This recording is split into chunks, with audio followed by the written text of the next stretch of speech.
Paano nakakatakas? Paano nakakatakas? Hindi ako mahigpit.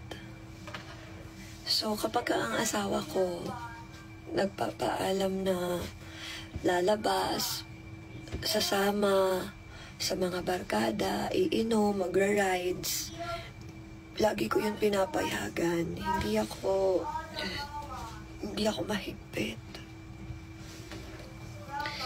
Lagi ko siyang pinapayagan. Bawa, iinom. Yan, papaalam siya, iinom. Sige, inom ka. Pero, in fairness naman kasi sa asawa ko noon, kapag pinapauwi ko siya, nagpaalam siya, iinom. Pero pag sinabi kong uwi na siya, umuwi naman na din siya agad.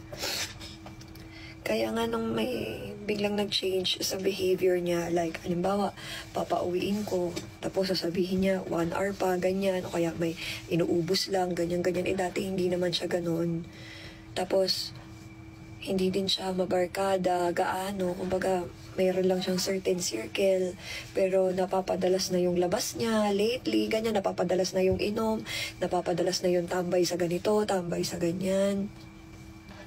Napapadalas yung paalam na iinom kila ganito, iinom kila ganyan. Nagtaka na ako, parang kinukutuban na ako noon pa lang. Tapos dinadaan-daan ko pa nga siya sa biro na sabi ko sa kanya, labas ko ng labas lately Sabi kong ganun. Kasi may nakilala siyang bagong circle of friends. Sabi ko, love na love. Sabi ko, love na love mo baka ako yan, mga bago mong friends. Sabi kong ganun, bago mo ba sila akong favorite people or favorite person?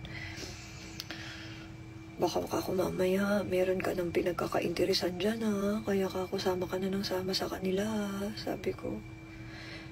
Sabi niya, hindi man. Sabi niya, gano'n, natutuwa lang talaga ako dito sa mga bago nga niyang kaibigan kasi nga daw parehong nga daw sila ng mga interest, ganyan. Tapos, nalaman ko din na yung mga paalam niya pala na iinom lang sa ganitong tropa, sa bahay ni ganito, hindi pala. Nagbabar pala sila, nagbe-beer house, ganun. Doon niya nakilala yung babae sa beer house.